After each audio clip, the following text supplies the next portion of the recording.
Welcome to episode 3 of the show. You are listening to Point 1, Beyond Human Reality.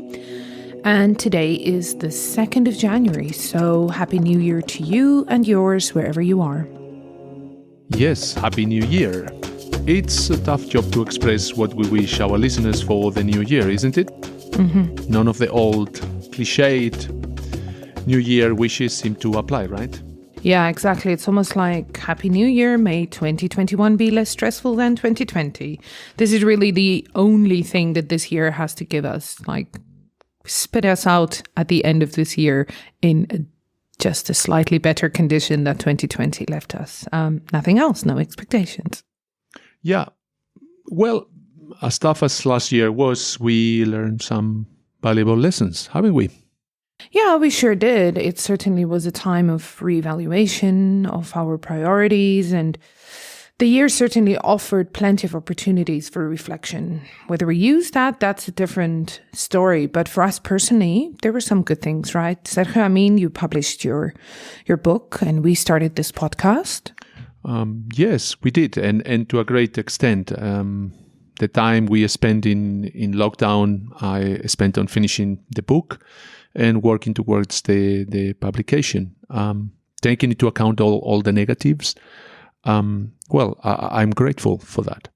Yeah, so the book is out in the world now. And so tell us, where can people buy or how can they find out more? So the book is available for now on Amazon and kobo.com. And of course, more possibilities will come in the future very soon. And you can also follow us on social media at SS Lopez Author, or go to our website at sslopez.com. Yeah, we'd love to hear from you. So Sergio, let's talk about today. What are we talking about? We are talking about progress, more specifically what I call the theory of progress, and I emphasize what I call the theory of progress. There is no such a thing as the theory of progress. But in the previous episode, we started to discuss it and how progress isn't necessarily as positive as it sounds. If you go to the dictionary, the definition of progress is the development towards an improved or more advanced condition. But I'm not as optimistic about progress as some others. Yeah, right. So according to this theory of yours, now in this time of our lives, our generation are supposedly given all the tools and instruments to make for, a happy, healthy, and meaningful existence. We seem to have all the ingredients and the recipe to make the perfect cake. Yet, it doesn't always feel like that. By and large, we struggle, we suffer, we worry, we experience fear, guilt, and frustration. Right, exactly. So we are going to flesh out the idea a little more and look at what I believe to be its origins and the ramification of progress on our lives today. Interesting. So where, in your opinion, did the concept of progress start? What is it founded on? My theory has two pillars, or at least is rooted in two movements. On the one hand, we have humanism, and on the other hand, we have the Enlightenment. Okay, so let's first talk about humanism. I Googled it, and I have to say, tell me in your own words, I don't quite understand the term humanism. Well, humanism, the origins date back to the 13th and 14th century in Italy, and it quickly spread through continental Europe and England. Originally, it was a system of education and a mode of inquiry. Mm-hmm. So what I found when I looked at it on the Google, it is a philosophical approach that emphasizes the value of the individual, right? And it kind of holds humans as central to existence. And although, the theory of humanism has had different meanings to different humanist movements over the years or centuries, indeed, the one constant seems to be the notion that humans are free and that we are solely responsible for our own progress and development. So remarkably, there is an absence of a higher hand or a God or a supernatural power that somehow has an influence on our destiny, right? And in essence, there is this real belief in science. Absolutely. Yes, in a nutshell, the life stance of humanism is guided by reason, inspired by compassion, and informed by experience. And humanism encourages us to live life well and fully. And like you said, science is at the forefront. And that is why humanism bred the experimental science of Francis Bacon, Nicolaus Copernicus, and Galileo. And most importantly, the mathematical investigations of René Descartes, Gottfried Wilhelm Leibniz, and Sir Isaac Newton. Mm-hmm. And if you look closely to the Humanist Manifesto, it has three very important pillars as well, as it declares itself as a philosophy of life. So we are talking about philosophy that actually works without any supernaturalism, no gods, no all these forces. Affirms our ability and responsibility to lead ethical lives of personal, and that's very important, personal fulfillment that aspire to the greater good of humanity. And once again, the use of reason in understanding such things as, and this is very, very important, as the nature of the world and existence, and the use and limits of knowledge and the principles of moral judgment. So reason is extremely basic to the concept of humanism. Mm-hmm. And here we understand reason to be the ability for a healthy mind to think and make judgments and base deductions on practical facts and things like science, right? Exactly. We are going to be talking about reason quite a lot today. And in a moment, I will talk a little more in depth about the definition of reason. But for now, anything coming from reason is described as rational. So humanists find that science is the best method for determining this knowledge, as well as for solving problems and developing beneficial technologies. So knowledge of the world is derived by observation, experimentation, and rational analysis. And we also recognize the value of new departures in thought, the arts, and inner experience, each subject to analysis by critical intelligence. And like you said, humanism is multifaceted, and over the years, people have chosen to focus on different aspects.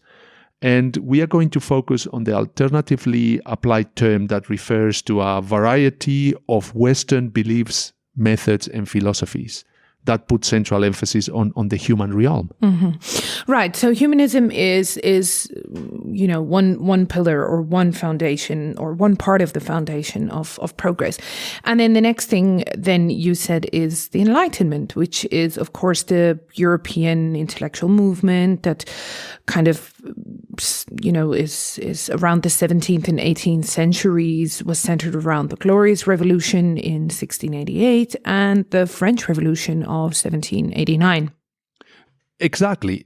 So the central to the Enlightenment thought were the use and celebration of reason, once again, as it happened with humanism, and the power by which humans understand the universe and improve their own condition. So these ideas concerning reason, nature, and humanity have been put together and packaged it into a worldview that has gained wide acceptance in the West, and that instigated revolutionary developments in art, philosophy, and politics, as it happened with humanism. So the goal of rational humanity were considered to be knowledge in the first place, freedom, and happiness. And those are all of the things that we value today, right? Exactly. Okay, let's talk about philosophy then. So René Descartes is, of course, regarded as the founder of modern philosophy, and he was a 17th century mathematician. And then he wrote the Principles of Philosophy in 1644. Yes, exactly. René Descartes can be described as the big boss, the big capo of modern philosophy. And for a good reason, because his contribution was to institutionalize the primacy of consciousness into the heart of modern philosophy. And this word is critical to understand how our philosophical systems work today.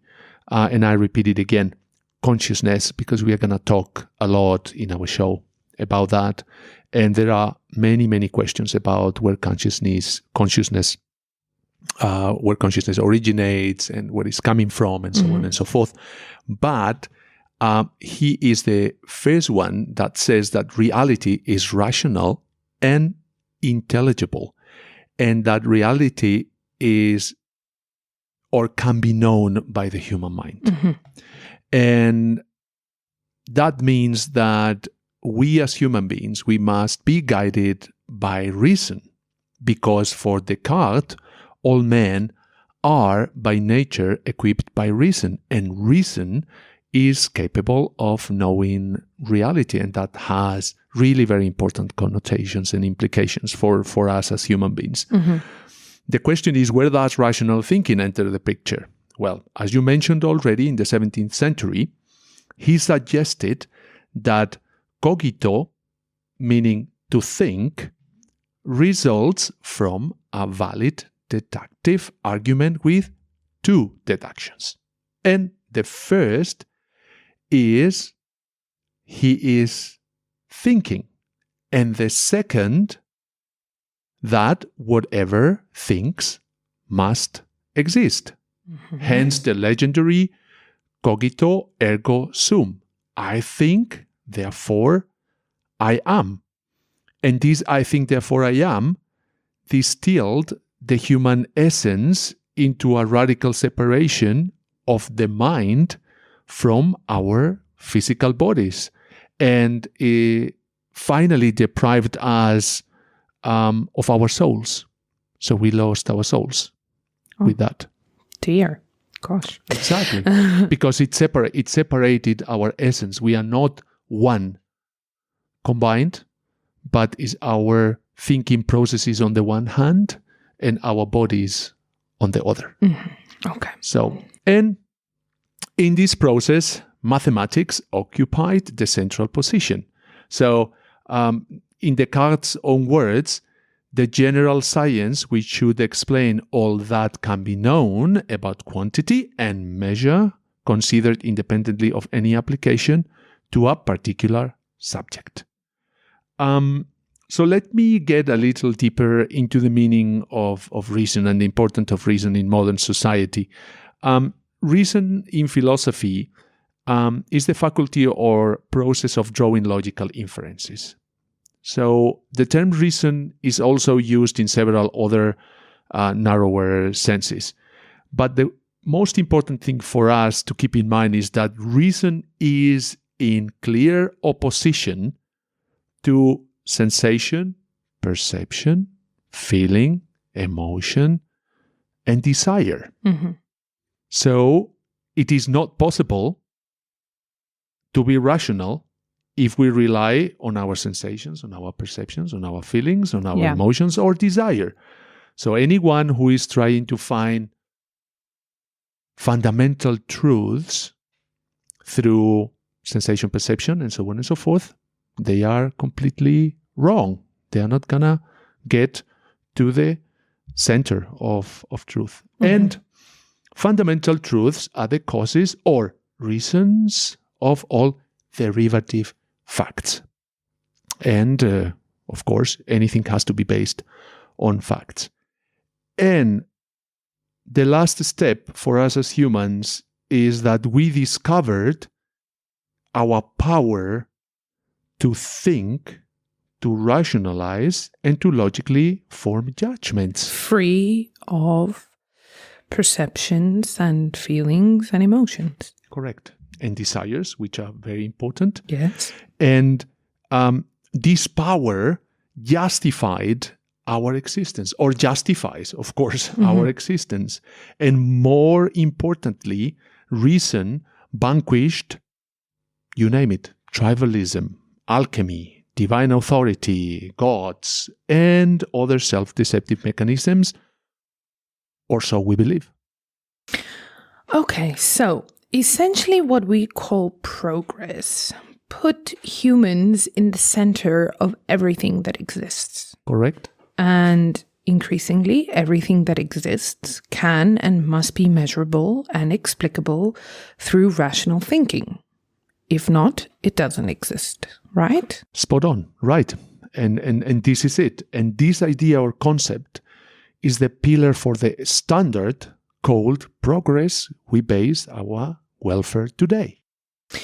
Right. So this is what we talked about right at the beginning. With all the advancements and freedoms and access to resources, etc., that are available to us today, we are, by any stretch of the imagination, so much better off than humans, arguably at any other point in history.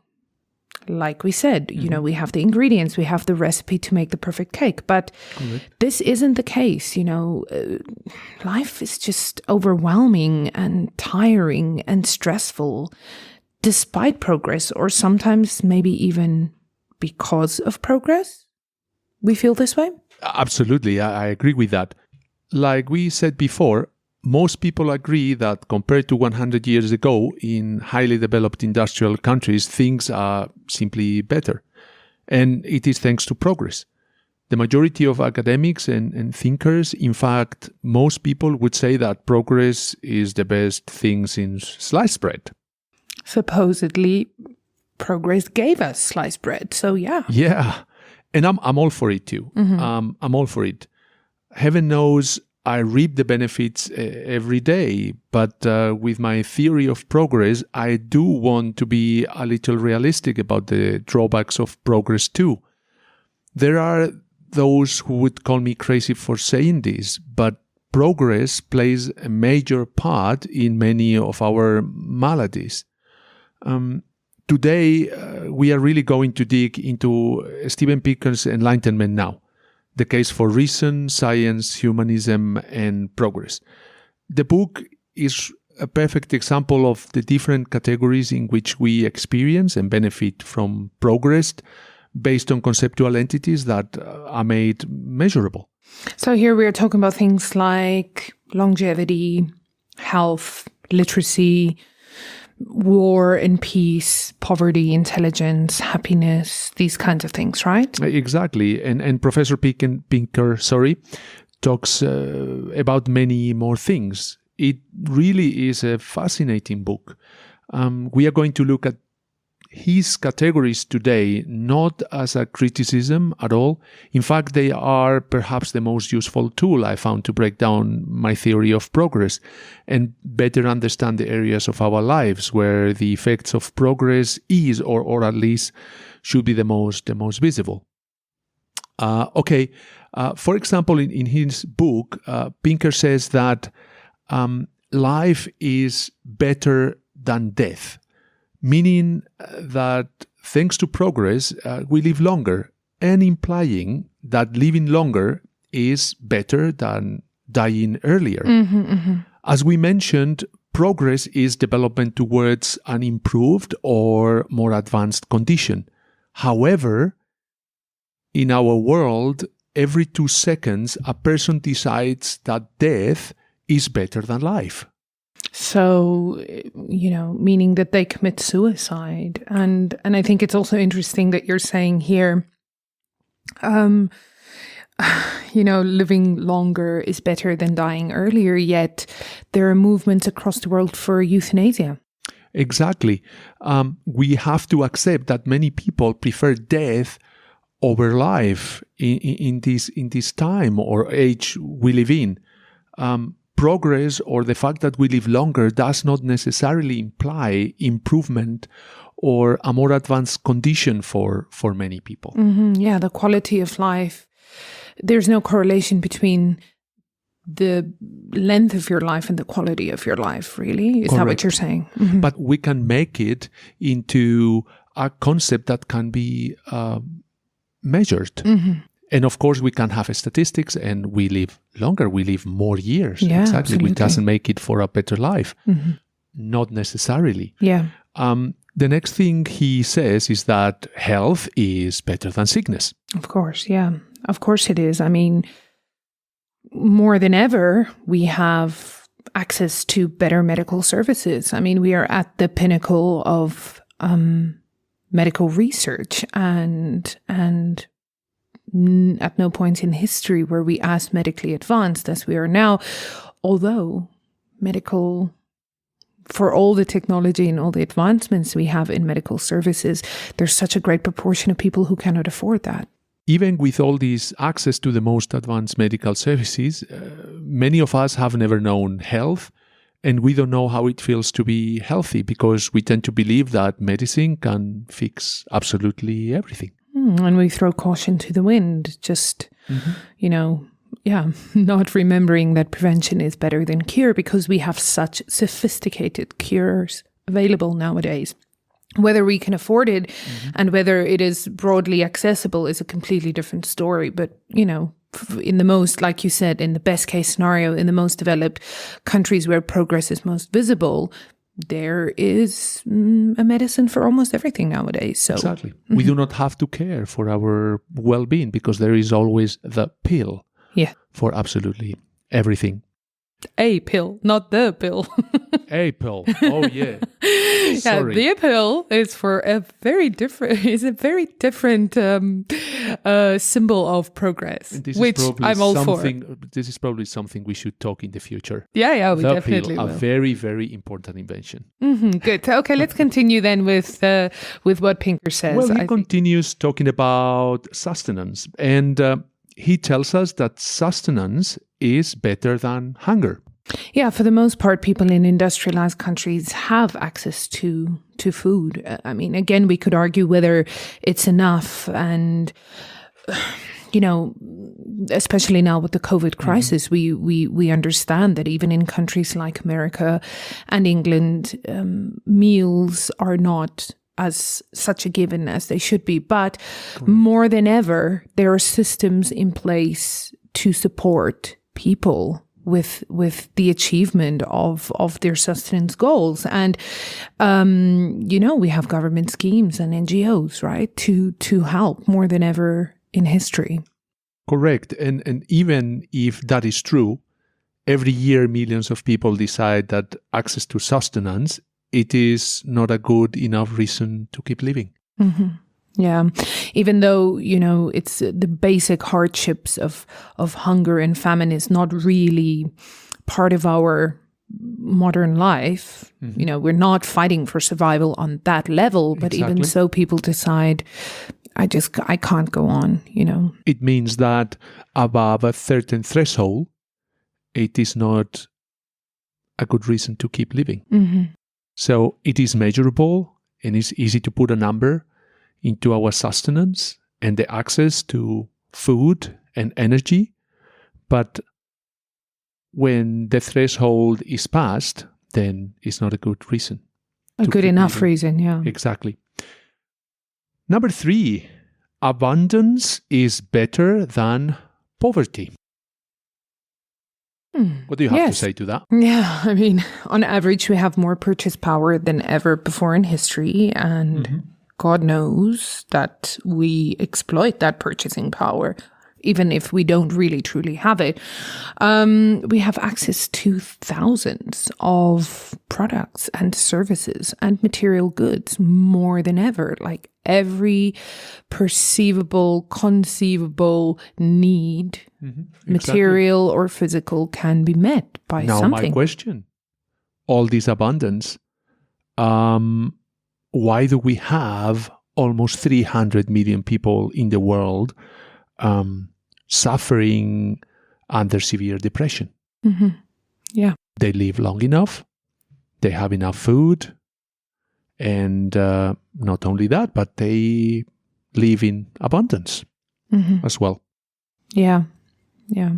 This is the question here. And once again, we can put numbers to our abundance, and we can GDP, and we can have as much money as we want every year to dispose and burn and buy things, but people feel sick. And there is, again, no correlation between, well, I don't want to say no correlation because I don't know whether there's been research or studies, but, common sense tells me that there is no guarantee that the more abundance you live in, or the more abundantly you have access to goods and services, the happier you are, or yeah.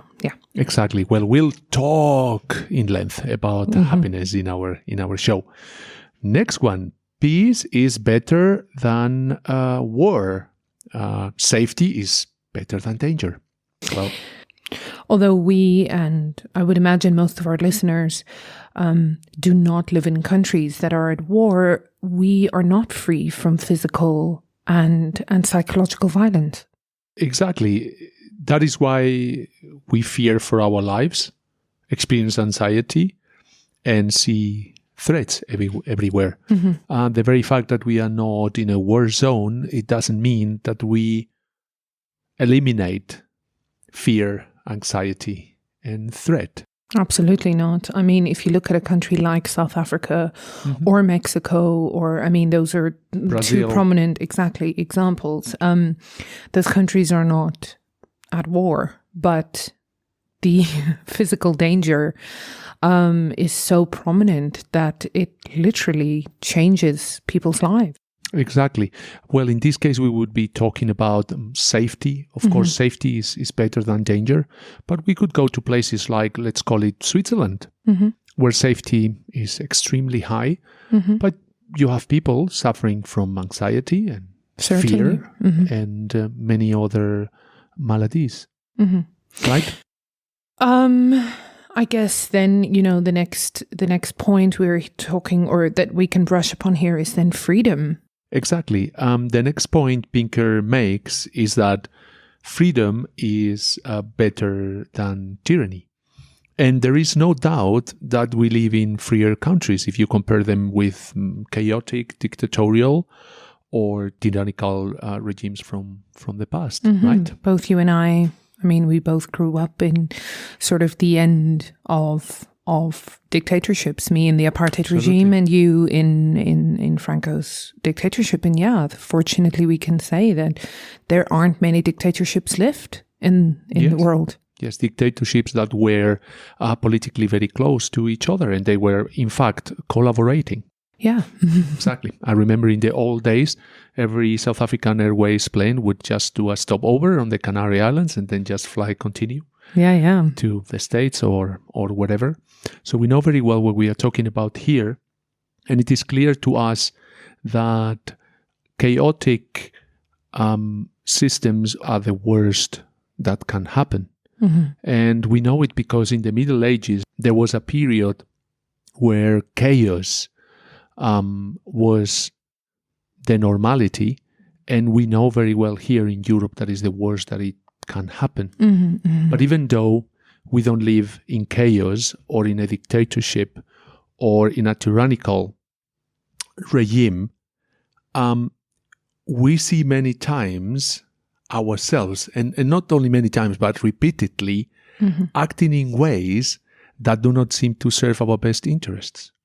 Or we see ourselves not following our priorities, even if we are not visibly or openly forced by anyone or anything.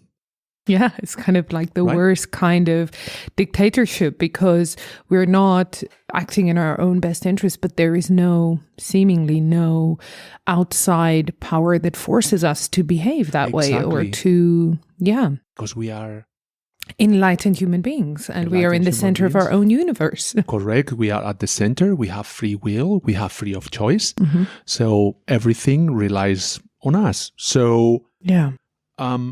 we see as well ourselves calling free Mm-hmm. to things that probably are not that free. Exactly. Yeah. Seemingly free. Mm-hmm. Exactly. I mean, we in the future we'll talk at length about the concept of the free market and freedom of Exactly. speech and freedom of movement, and and this is just a whole can of worms that we can open up in a future episode. But I mean, I think in the last episode also we said that we live in seemingly free societies, yet freedom is a concept that is a very complicated concept. Let's leave it at that. Absolutely. I agree. The point is that just calling something free doesn't make it free or liberating. Mm-hmm. And that would be the essence of the topic. Right. So then moving on, what is Pinker's next point? What's his next topic? Our next stop would be equal rights. He says that equal rights are better than bigotry and discrimination. I don't think there's anybody who could disagree with this. And I mean, on paper at least, we've made a valiant effort to abolish certain injustices based on our, subjective stereotypes. Mm-hmm. Things such as slavery and gender discrimination and discrimination based on sexual orientation. But we have a long way to go, don't we? I mean, we are still kind of unable to get rid of dichotomies such as man-woman, black-white, rich-poor, educated-uneducated, human-animal. I completely agree with that. And adding insult to injury, we keep adding more stereotypes to those humans who are unable to find their place in society. And I think this is a mistake. When a person is different, we tend to just label it, label the person, just categorize it, and it creates more and more and more problem. It's almost like a defense mechanism for humans, right? We have to, that what you're saying, the labeling and the othering, it's almost like we do that because it is, wrong as it may be, a way for us to make sense of our situation. We need to navigate our lives, and stereotyping helps us to categorize things and situations, not only people, but everything that we perceive in what we call reality. And otherwise it would be far too difficult to analyze everything at one spot. So what we do is basically we create a category, and then we stereotype, and then we know what to expect. It has to do more with effectivity than anything else. So that's why, but of course it has its traps, and we have to be very careful, because we basically put people in a certain, we pigeonhole people, and finally we end with all these categories, like 200 different genders and so on and so forth. And we create opposites, and then we create oppressed people, and we create polarization, and so on and so forth. So this is a huge problem. So true equal rights are very, very important, but we have a very, very, very long way to go. And on the other hand, we have people experiencing emotions out of the scope of rationality, which is what is most important now, which is reason. And these people are unnecessarily suffering from psychological traumas, and many of them may not enjoy the same equal rights. As some of them, they are stigmatized or labeled as maladjusted, just because they are not rational, or they don't follow rationality. Yeah, or at least that they don't adhere to my standard of rationality, because that's another thing here. You and I may have very different ways of rationalizing things. Obviously, that's why there are political parties. There is, movement. Anyway, this once again is another, one of those things that we can just really get into. Which basically takes us to the same point, which he makes. He being Pinker? Yes. Yeah. Regarding literacy. Uh-huh. So he says that literacy is better than illiteracy. Mm-hmm. Yeah, and I mean, nobody would disagree with that. And as we said before, certainly we're not saying that any of these things that Pinker says is not right. And we're not really debating against it or making a case against it. But like you say, I mean, the vast majority of the citizenship is literate, and many of us are not only literate, but intelligent, and according at least to the rational standard. We all have access to education. And the question is even multiple university degrees. I mean, again, let's just make clear that we're now talking about, the countries in which progress is prominent and most measurable and most measured. Absolutely, but independently of, we are talking about highly industrialized countries here most of the time, but it doesn't matter where you are at a university. We are talking about rational standards here. Yeah. And we know now that increased numbers of literacy or formal education have not translated into higher levels of mental health. Oh gosh, no. So it doesn't matter. It is not, literacy is not conducive to happiness, or to be literate doesn't make it for a meaningful life. Yeah. Either. Am I saying that it's better to be literate? Of course not. Of course not. I'm not saying that. Literacy in education is not a guarantee for, as you say, improved mental health necessarily. Exactly. Just look at the San people in South Africa. Those people are absolutely illiterate, but Western standards are completely illiterate. But these guys, they really deal with environment fantastically well. So... Yeah, and I mean, if we're talking about mental health and education, again, this is almost a show in its own, but if you look at the cost of education and the burden on mental health, if you think about student loans, and I mean, in a country like the United States, where you are burdened by heavy student loans after you've successfully completed your formal, tertiary education, in Europe, that is not so much the case, because in Europe, access to university education is far more, it's far cheaper. It's far more commonplace for people to go to university. But here we have, I mean, how many times have we talked about the degree mill here? There are literally, here in Spain, especially countries with high unemployment rates, Mediterranean countries, where, a 25-year-old can have 2 master's degrees and no access to jobs. So, right? Correct. Exactly. I mean, you have 2 ways of seeing it. You can see education as a right, or you can see education as a business or something that you can buy because you have the money. Yeah. Here in Europe, we see it a little bit differently. For us, is definitely a right that cannot be denied because of the absence of economic means. And we try very hardly. We subsidize it extremely,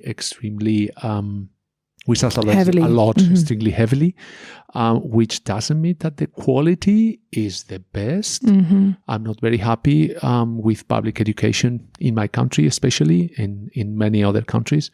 But yeah, absolutely. We are entering into this treadmill, and these degrees are starting to lose its value. Yeah, sure, certainly. I mean, here we're now talking about further education, tertiary education, and definitely it's clear to us that Pinker made the point about literacy versus illiteracy, and literacy we understand is the very basic. Exactly. Very basic education. What we are talking about here is about his next point, which is basically knowledge is better than ignorance. Yeah, sure. We are talking here, when we are talking about formal education, we are talking about knowledge. Yeah. And most of the knowledge that we amass today is based on rational standards that have to be measurable and explicable by scientific terms. This is what we were talking about the sun in the Kalahari in South Africa, right? I mean, what do they have? Is it knowledge or what is it? Because if you really think in rational terms, it could be a little bit difficult to basically measure what they know, because they don't have books, they don't have anything. The language that they use is pretty complicated. It's not easy. And I think the language the grammar for this language was very recently written. Kun language. Yeah. Yes, exactly. It's pretty complicated. So my point here is, okay, knowledge is great. And the one point would be, how do you measure suffering, for example? How do you get knowledge of suffering while facing death? Or how do you measure or get knowledge of freedom, isolation, meaninglessness? And how much knowledge do we possess about death, freedom, loneliness, meaning? And my last question would be, is it knowledge at all attainable? Can we really possess knowledge, or is it a process? Oh, gosh, yeah. I mean... well, at least some people will say that knowledge is attainable and that they have it all. You have smart asses in the world who's like, I know everything. It's what you write in the book about known knowns and unknown unknowns and known unknowns. And now we can talk about, is it great to have all the knowledge, or probably it could be better for us to understand? Yeah. And have understanding. Or what is it better? Less knowledge, more understanding, less understanding or more knowledge. Right. And then, of course, the next point that he talks about along these lines is intelligence. And he says that our intelligence is measured through standards based on ratios created by rational minds. And well, he basically says intelligence is better than dull wittedness. Right. Which gosh, it's a very loaded statement, that one. Dull-wittedness. Yeah, I mean, keep going. Tell me. I would say that it is really very, very clear that not every intelligent person or a person with a high IQ has a strong sense of psychological well-being and understanding of the mental health benefits, right? And not every intelligent person is mentally and psychologically healthy. Not at all. And I think we have people in our societies that sometimes we say that this guy is so intelligent that he got crazy at some point. Or definitely. I mean, there is often we sometimes can make the connection between genius and like loneliness. Very frequently. Exactly. And intelligence is not enough to offer proper education, proper psychotherapy, health promotion, and even training in social and emotional skills. Yes, I mean, it's certainly true that intelligence, as it is measurable in IQ, is not a guarantee for any of these things either. Absolutely. Just because we are always dealing with rational standards, right? Now the point everybody was waiting for. Pinker talks about happiness. So happiness is better than misery. I don't think there is a single human being who would disagree with this. But happiness is so complicated. I guess if we looked at the standards for happiness, the things we talked about just now, living long,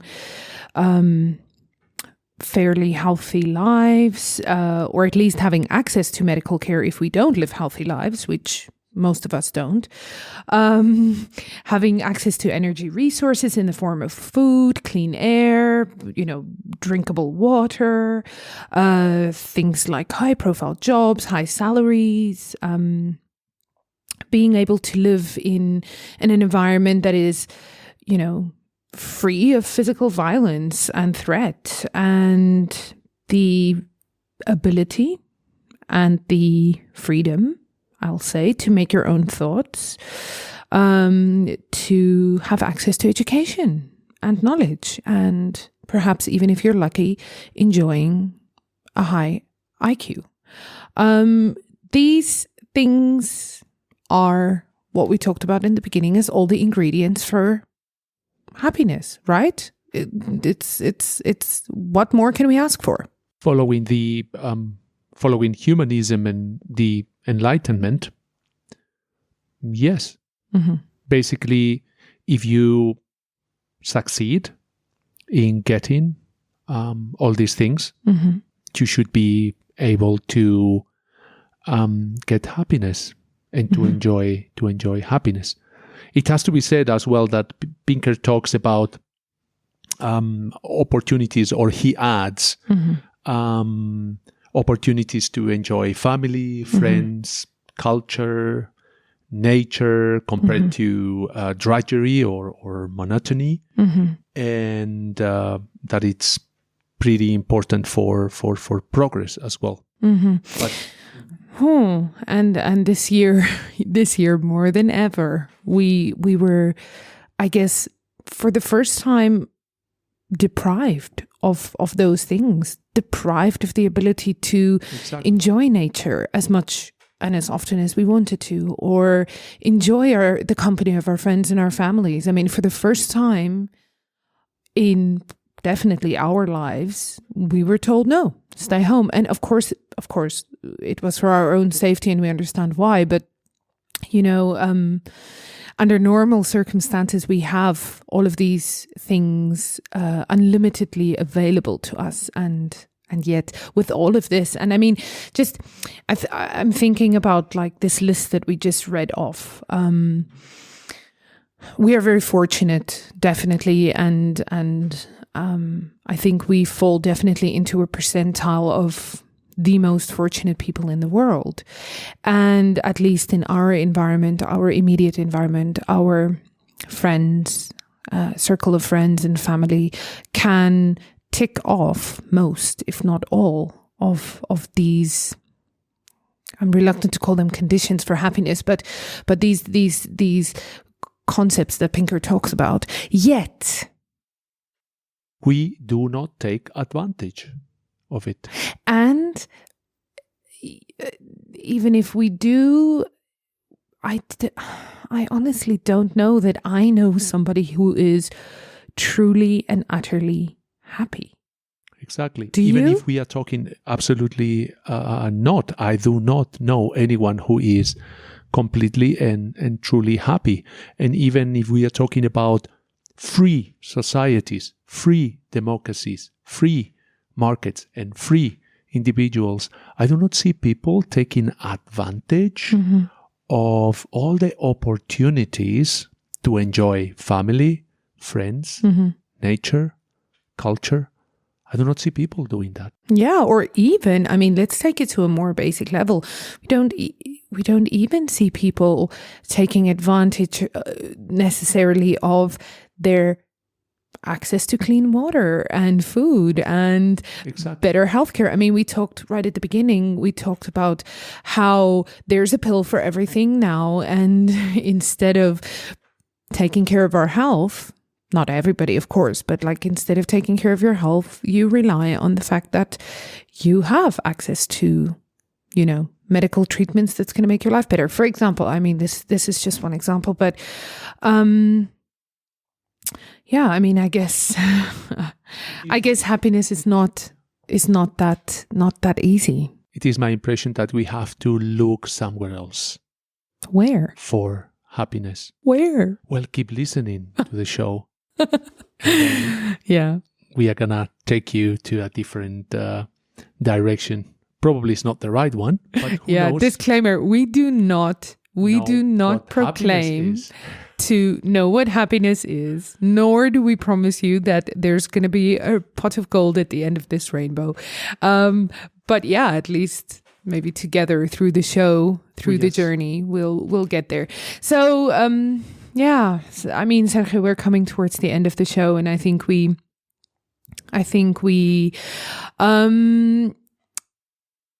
are making it clear, or the crux of this show is that progress does not equal happiness. And right? Exactly. I think we should be a little bit careful, and people should be very careful when they claim that this is better than, of course, there are many things that have been improving in the last hundreds of thousands of years. And there are things that can be measurable, but we have to be very careful, and we have to keep asking ourselves where all these numbers and facts are coming from, and how do they apply to our daily lives.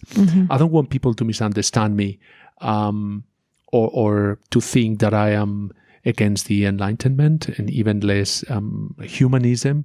Or progress. Or progress, indeed. As I said in the beginning, of course, I'm very happy to live where I'm living. But it is very important to keep asking questions and do not take for granted everything that we are told. And we really have to, once again, keep asking where the things are coming from. And we have to be very inquisitive, and we have to inquire where everything is coming from. And I think this is probably the first thing to take from the show. Just please be critical, inquire, ask, and always look for new ways of seeing things. Yeah, I'm looking at a quote that we posted earlier, and it's a quote from the book, and it says 0.1 confronts us with the realization that we are the origin of all coming evil, as well as the most awe-inspiring act of kindness. And us being in the center of our own universe, as humanism believes, Exactly. This rings true. And if we are in the center of our own universe, then it means we are responsible for our own universe. And don't you want to live in a universe where you ask questions and understand and uncover more and more of the truth that's out there? Exactly. It's just learning more about yourself, learning more about ourselves, digging deeper into ourselves to understand the environment where we are living and understand ourselves, because the universe is out there, but the universe is inside us as well. And in the same way, we are in the universe. So, gosh, well, Descartes may be the capo of philosophy, but we are definitely foot soldiers too. Anyway, so this was our show for this week. In the next show, we are going to continue along the lines of this subject, and we are going to discuss another one of Sergio's ideas. It's not a theory this time, but it's an idea, and he calls it the 3 mantras. So that's coming up in the next show. And in the meantime, we hope that you found something useful in the show. We'd love to know your thoughts and your ideas. Please get in touch with us, and Happy New Year. May your 2021 be the year in which you discover things. Happy New Year to all of you. 2021. Here we go. See you next week. See you next week.